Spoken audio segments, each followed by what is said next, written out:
My father was born in 1944. He was the middle child of 5 children by James and Alberta Garrison. He talks about Port Norris, about how beautiful and how nice of a town it was growing up, how vibrant, clean, and safe Port Norris was. Kids of all different types was riding around and playing on the streets. My grandfather, back in 1938, he started the Port Norris Express Company with Sam Leonetti and Fran D'Amico. And so, fast forward about a decade later on, by the mid-1960s, my papa was the sole owner.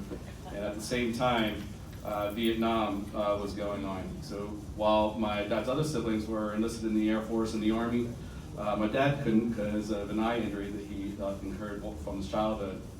So he went to grad school at PMC. He was a class of '66, and he went on to grad school at the American University for Transportation.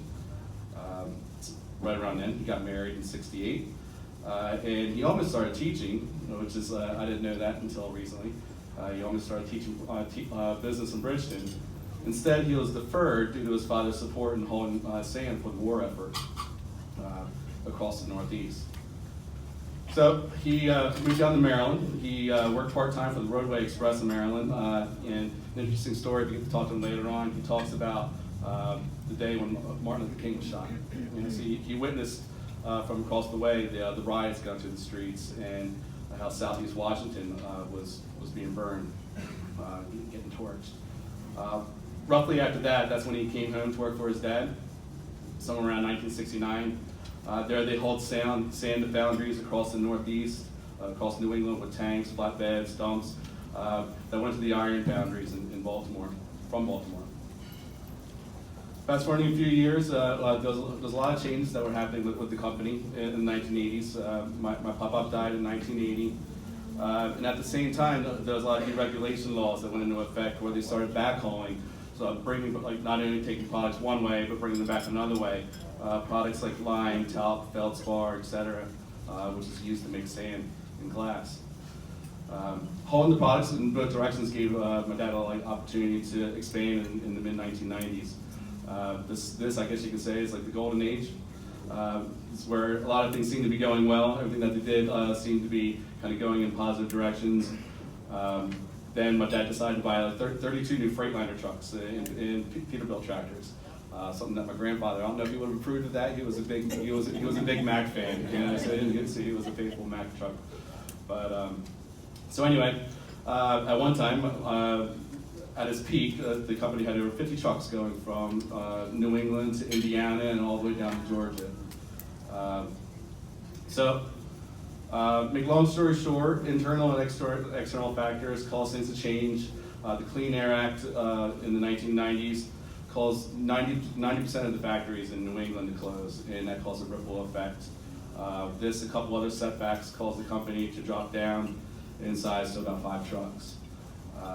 With government regulations, environmental regulations, foundries closing, the market conditions, finally my dad sold the equipment to a guy named Council Harrell. The property and the cell tower was sold to the county, and so that's one of my dad's parting gifts from the company is selling the property with the cell tower. So have no fear, cell service is near. One of my other things that my dad was involved with was a township committee. So he spent over 20 years being part of the township committee and mayor.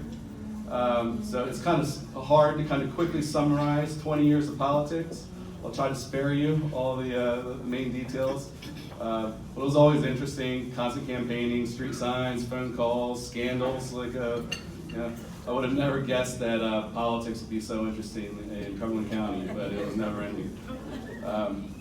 So anyway, my dad had no interest in getting involved in politics until 1988 when Milton Beecham, who was on the township committee with Clarence Berry as mayor, convinced him to run for office as a Democrat.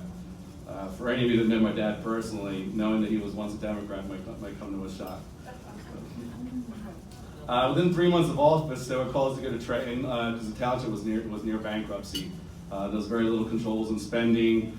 They had to freeze wages for a year. Tax collection was only like 77%. They still had hand-typed bills, an archaic system. One of the first things that they tried to do was just give the people the tools to do their job, from computers for billing down to grease guns for the equipment. Before long, the tax collection went from up to 77% to 92%. One of the big things over the 20 years of his politics was the Wild and Scenic. There's five municipalities that were involved with the Wild and Scenic program: Millville, Vineland, Morris River, Buena.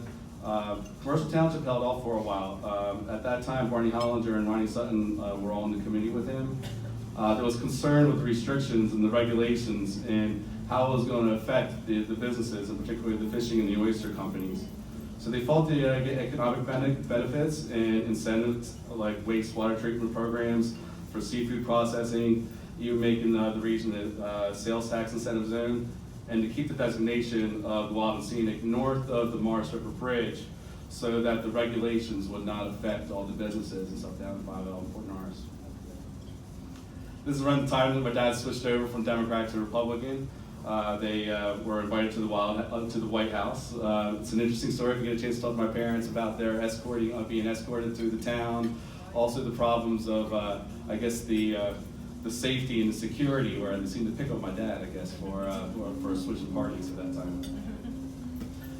Let's see. Many of you might remember the infamous mudslides in the races in Laurel Lake in the wintertime. At that time, Battle Lane was the only paved road in Laurel Lake, because that was the only state road. Doris Drive was only half paved. So with the committee with Barney Hollinger, Ronnie Sutton, and Judd Moore helping out as CFO, they applied for grants, all state-funded money, where they were able to get the streets paved and also put in lighting for Laurel Lake. Not all the duties for a township committee involve lawmaking, politics, and taxes. Sometimes it's about bringing pride and honor to the people that live there. This goes to the family of a man named Eldon Johnson. 30 years ago, no knowledge of the guy, of such a man, lived in South Jersey. Hannah Nichols, the township clerk, she got a phone call from a lawyer in Wildwood who had a personal interest in Medal of Honor recipients. So after extensive searching from Hannah, they found record of such a man that was born in Bival at the appropriate time, but was raised in Weymouth, Massachusetts. So my dad and my mom went up to Weymouth. They found an amazing small little town up there with 5 Medal of Honor recipients from different branches of services. There they found ships named after Eldon, a school, and a memorial park dedicated to those heroes that fought in the wars. The information that they learned there, they were able to bring back home and honor that family. That was from Port Norris and Bival. And so they created a bike trail that goes from Port Norris to Bival, and that's named after him. Anyway, I guess it all caught up with him. So he's been retired for several years now. After 30 years of business and 20 on the township committee, he decided to retire. You would think that he would just kind of sit back and spend the rest of his days in rest and relaxation, but instead he's taken up an obsession with personal fitness and running. Since then, he's challenged me to my first 5K. Something that he's ran countless of now. He's ran a half marathon, 2 hours, 5 minutes at the age of 65, a time that I have yet to beat. Yet to beat though.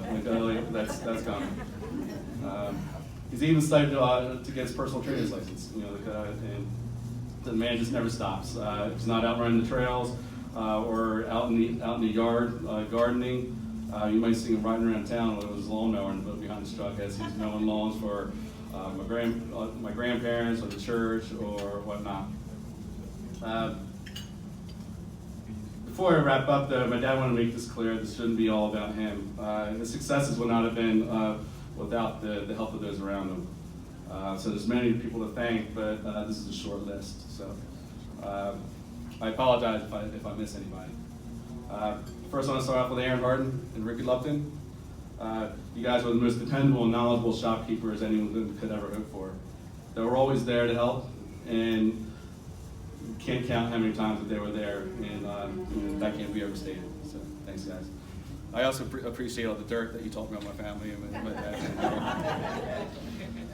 dad. Juddy Moore and Barney Hollinger, you guys are the best teammates and friends that you could ask for as well. He's proud of the work that you guys accomplished together, and he wanted to stress the word team. He said you guys made it a phenomenal team. Ed Garrison, you're his identical twin. You were always there challenging him, and he credits you for always trying to bring out the best in him no matter what. There's two special ladies in his life. First, Joan. Joan, as his older sister, you're always there for him. From the very beginning, of course, and even when he came to the business, you were there first. Something that people made clear to him when he got there. He wants to know that he respects you for all the reasons that you chose to go in your own way, and he wants you to know that hands down, you are the best bookkeeper that he ever had. My mom, Nancy Garrison, your faith and your never-ending support and love will always be appreciated. You were always there at home, and when there were some lean times, you were there where your salary pulled them through. Your job and your dedication as a teacher and a mom was always very crucial to them. And then last but not least, my dad wanted to give thanks and praise to God. His relationship with him was the most important to him in his success. In addition to his involvement with the company and the township committee, my dad was always involved in the church. He spent many years as deacon, and he always taught me the importance of faith in your life. For closing, I thought I'd leave you with his favorite Bible verse, which is 1 Corinthians 10:13. The word temptation is used in the Bible verse, but the actual Greek translation for temptation is trials. So I substituted that here for this. Sorry, I lost my voice. My point. No trial has ever taken you except what is common to mankind. And God is faithful. He will not let you be tried beyond what you can hear or bear. But when you are tried, He will also provide a way out so that you can endure it. Amen.